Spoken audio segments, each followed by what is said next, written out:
Hello friends, आज हम करेंगे बिजनेस एंटिटी कॉन्सेप्ट। एक एग्जांपल से समझते हैं कि बिजनेस एंटिटी कॉन्सेप्ट क्या होता है। ये है मिस्टर एक्स, ये है हमारा शूज़ मैन्युफैक्चरिंग का बिजनेस। मान लो मिस्टर एक्स ने हमें उधार दिए 1 लाख रुपए। ये 1 लाख रुपए हो गए हमारे लिए लाइबिलिटी, जिस पे हमें इंटरेस्ट पे करना पड़ेगा, और ये इंटरेस्ट हो जाएगा हमारे बिजनेस के लिए एक एक्सपेंस। मिस्टर एक्स हो गए हमारे क्रेडिटर। इस 1 लाख रुपए से मान लो हमने रॉ मटेरियल परचेज़ किए, एसेट्स परचेज़ किए, अपने बिजनेस के लिए एक्सपेंसेस का पेमेंट किया, एट्सेट्रा एट्सेट्रा।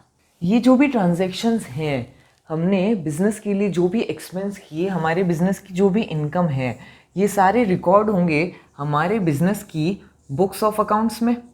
इसके अलावा मिस्टर एक्स और हमारे बिजनेस के बीच के जो भी ट्रांजैक्शंस हैं, ये सारे हम अपने बिजनेस की बुक्स में रिकॉर्ड करेंगे, क्योंकि ये हमारे बिजनेस से रिलेटेड हैं। मान लो मिस्टर एक्स ने अपने पर्सनल पर्पस के लिए कोई कार खरीदी, या उन्होंने अपने घर के लिए ग्रॉसरी का सामान खरीदा।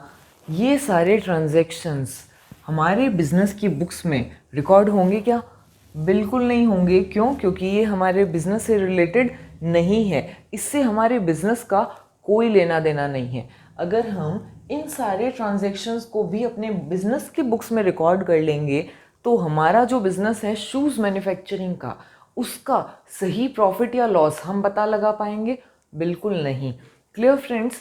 अब मान लो मिस्टर एक्स हैं हमारे बिजनेस के ओनर, जिन्होंने हमारे बिजनेस में कैपिटल इन्वेस्ट कर रखी है 1 लाख की। ये कैपिटल भी तो हमारे लिए एक लाइबिलिटी होगी। मिस्टर एक्स हमारे लिए क्रेडिटर ही होंगे। क्यों? क्योंकि हमें ये जो 1 लाख रुपए कभी ना कभी ओनर को वापस देना है। इस कैपिटल पे हम इंटरेस्ट पेमेंट करते हैं। ओनर भी बिजनेस से कैश विड्रॉ करता है in the form of drawings, जो कैपिटल में से कम हो जाती है। ये जो भी ट्रांजैक्शंस हैं ओनर के और बिजनेस के बीच के, capital payment, drawings, interest on capital, ये सारे बिजनेस की बुक्स में रिकॉर्ड होंगे।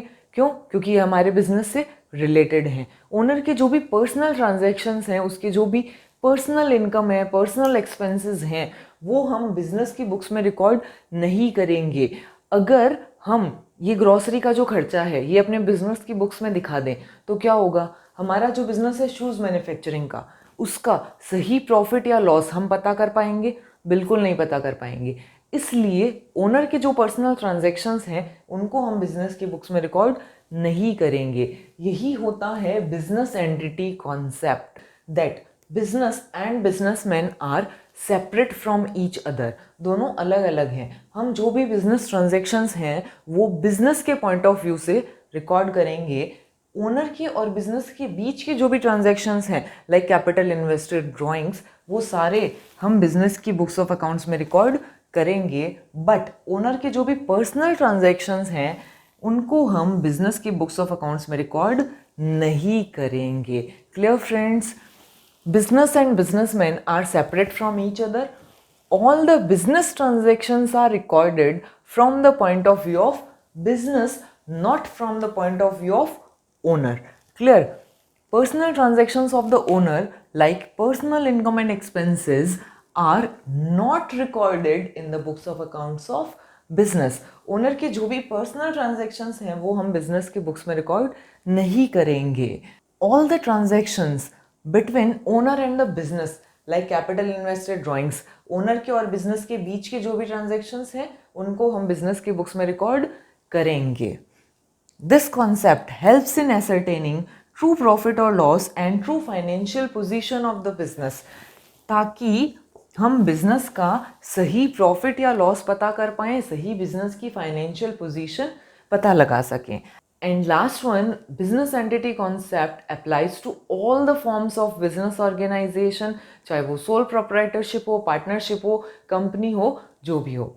Clear friends? ये हो गया हमारा business entity concept. See you all in the next class. Bye bye.